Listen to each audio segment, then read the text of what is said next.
The end of a Fortnite season is always the best time to be a part of the community. Epic is generating hype through seasonal events and teasers. The community is typically in good spirits, and there's this underlying feeling of excitement to try something new.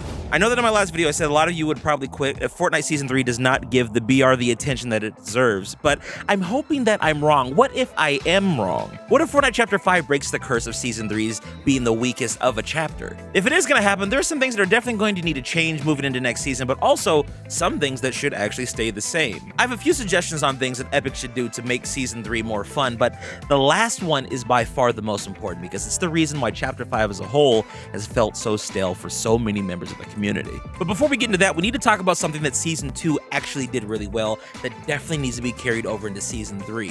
I think the best thing that Myths Immortals did this season was give us consistent updates. Bringing the drum gun back, the Midas Floor is Lava update, bringing Midas back in general, the Avatar update, the Star Wars update, the Bubble Shields, Hades Mythic, the Tactical AR. We may not have liked every single one of these updates. The execution may have been off on some of them, but if there's one thing that I can say, they did change the dynamic of the gameplay and the loot pool just a little bit every single time that they added something new. This is something that definitely needs to continue into Season 3, the consistent updates. It's hands down the biggest strength of Fortnite Chapter 5 Season 2. It definitely gave us OG Fortnite vibes in terms of how many updates that we were getting throughout the course of a season. Now, I think there are some things that specifically should be targeted moving into Season 3. For example, I think we should get more LTMs in Season 3. They should be far more consistent, spread out throughout the course of the entire season. But for now, I want you to put this in the back of your mind because I'm going to deep dive into it a little bit later when we talk about one of my other suggestions that I have for Season 3. But since we are talking about updates, there is something that I would like to bring up that was definitely a weak point of Fortnite Chapter 5 Season 2,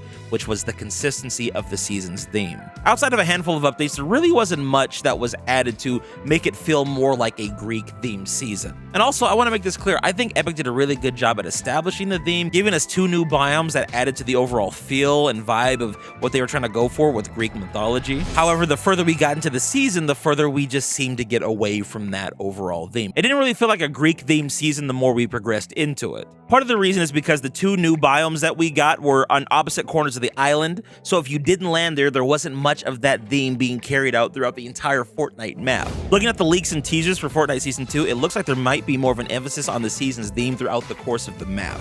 As of the time of me recording this, we have not gotten the full Sandstorm update, but I have a feeling that the entire map might actually get covered in sand next season. Now, something to keep in mind, it's not just the map changes that are important, but also the integrity of the loot pool. We don't want another situation where a collab comes in and gets rid of the mythical items that are key to the season's theme. We don't need another Avatar update incident. One thing that I've noticed is that when you have seasons that are themed around abilities or superpowers, it can get tricky, even though Fortnite does them well. I absolutely love the Greek-themed mythics that we had. However, for Season 3, I would like there to be a stronger emphasis on grounded gunplay. There's so much that they can do with an apocalypse theme, and if they're going for the sandy desert kind of vibe, it's going to be more Mad Max than it is something like a dystopian nuclear future like Terminator. The dystopian theme will probably lean more heavily on Fortnite's roots as a shooter, so hopefully we can get some fun creative weapons that can still be goofy, but once again more grounded than Greek mythics. Now, what's interesting is that there's rumors of aliens returning to the Fortnite island. If that's the case, we might get some winks and nods back to the greatest Fortnite season of all time, being Chapter 2 Season 7. If we do get aliens again, there's a good chance we could get some of those old wacky weapons like the plasma cannon back.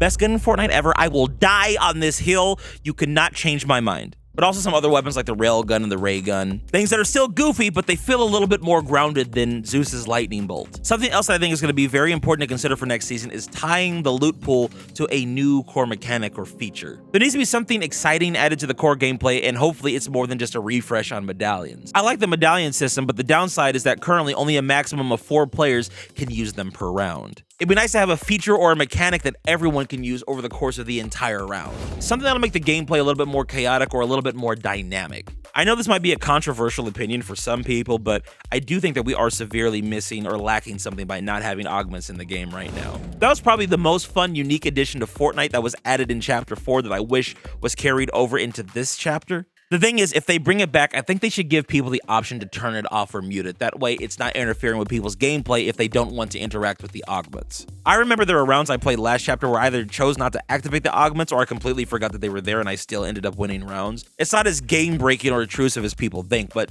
it's interesting enough for the people that want to use it to be able to spice up their gameplay. Now, let's just imagine for a moment that Epic Games took Kato Thorne's time machine, went into the future, watched this video, implemented the last 3 changes that I recommended, and put them in Season 3. None of that will make a difference if they don't do this next thing. If Fortnite drops the ball on the summer event this year, a lot of people are just going to completely lose interest, not only in Fortnite, but in the hope that seasonal events are ever going to get better. Seasonal events haven't felt like a priority in Fortnite for the last 2 years. As I've stated in previous videos, these seasonal events are cultural moments for the Fortnite community. This is like going to your grandparents' house for Thanksgiving or Christmas and being around all your family members. Epic needs to make sure that the summer feels like one big event that we get to experience together as a community, just like the live events used to. This is where we get to explore one of the suggestions that I made earlier. I think Epic should cycle in a different LTM every week. For example, imagine having Unvaulted one week and then the Floor is Lava another week, and then Close Encounters the week after that, then Sniper Shootout the week after that. Having a couple of hotfixes in place to have this happen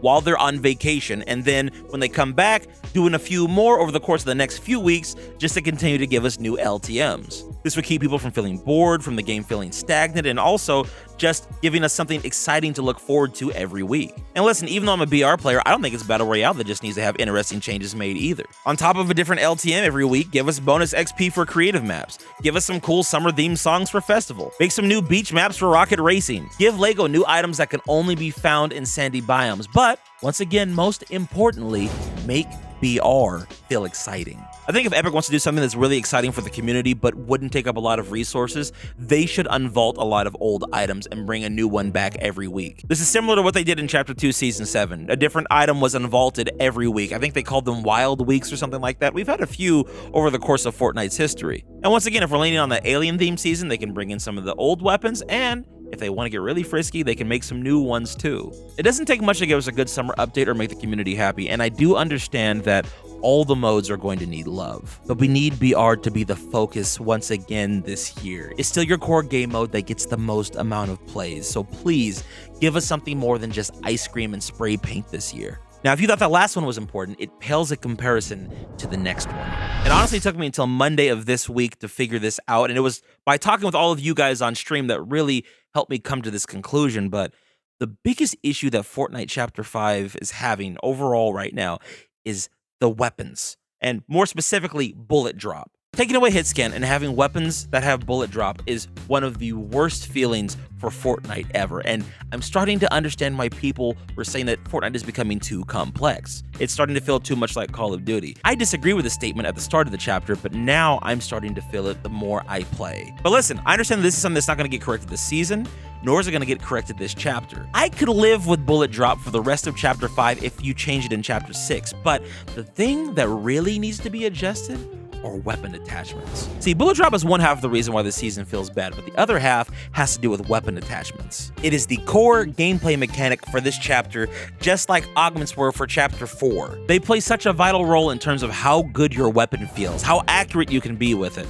And it's a concept a good portion of the community has been asking for some time now. We wanted this. The only thing is there's just one issue. You don't give us enough opportunities to interact with it. Why are mod benches so few and far between, not to mention literally impossible to access for the majority of a round? In Season 1, the only way to access a mod bench was through a vault, but at least that way, I was able to control when I went from one. It could be early game, mid game, late game, whenever I felt like it. Now I can only gain access to one through an underground bunker that opens towards the end of a match, and at random locations. The majority of the time they open up, it's on the opposite side of the map, and to make matters worse, it could be outside of the next zone. There is one on the loot island that spawns randomly, but once again, that's late game. Now this wouldn't be a big deal if each of the weapons felt good without attachments, but most of them don't feel the same or are borderline unusable. Specifically, when it comes to DMRs and snipers, why would I ever want to use either one of those weapons without a scope? But it's not just the long range weapons that have this problem. I have left purple and gold weapons in favor of blue and green ones because they just didn't have the proper attachments. That would have never happened in OG Fortnite. It doesn't feel good to get rare loot anymore because rare doesn't mean good. It just means you'll get slightly higher damage. But that damage doesn't mean anything if I can't hit my shots. It's really unfortunate because the introduction of attachments has really cheapened the loot pool. On top of that, it makes it more difficult to become consistent with weapons compared to previous seasons, because if a weapon lacks certain attachments, it can drastically affect performance. Once again, if you want to have weapon attachments, that's fine, but you need to have more mod benches around the map. If you really wanted to make it interesting, you could have had specific benches carry specific attachments. That way there was a purpose behind getting vaults or bunkers. Maybe there's a chance to get mythic or exotic attachments at only those locations, but the base attachment pool could be found anywhere else on the map. That would make the loot pool feel more special and get me more excited to use the attachment system throughout the course of the chapter. Right now it feels like you don't want me to even use them, and in my opinion, that's what's hurting the chapter the most. Gunplay is the core of any shooter, and right now Fortnite just feels cheap. This is probably why a lot of people are playing Fortnite less, because on average, most of the weapons just don't feel good to use. They're not satisfying. I said this on stream earlier this week, but if we had the OG Fortnite loot pool on the current map, half of the player base would stop complaining as much. These weapons just don't feel as good as the old ones. One, because of bullet drop, but two, because of the poor management of weapon attachments. And if we have to deal with bullet drop for the rest of the chapter, fine, but please give us more access to this chapter's most fundamental mechanic. Right now, we are less than a week away from Fortnite Season 3, so whatever plans they have for this upcoming season are already set in stone. I just hope that some of the recommendations that I put in this video have already been planned to be implemented or can be implemented at some point through a hotfix or an update later on this season. If even half of these changes were put in place, it would make for a far better Fortnite season than what we got in Season 2. And look, I know I'm not the only one with a lot of good ideas. A lot of you guys are going to leave me some in the comment section down below, but I'm also curious to see what some of my other content creator friends have to say about that. So this Monday, May 20th at 6 p.m. Eastern Time, I'm going to be having a crazy panel of content creators on to talk about a lot of the issues that we've had with Chapter 5. I'll be joined by Postbox Pat, Friendly Machine, Happy Power, Loot Station, and iRush Always. This is going to be the most stacked podcast I've ever had, and if you want to talk with us live on stream, you're going to want to be there. Guys, we've hit the midway point of Fortnite Chapter 5, so let's see what Epic has in store for us next season. Regardless of what happens, currently, I'm really excited, but how do you feel about it? Let me know down below. I love y'all. I'll catch you in the next video.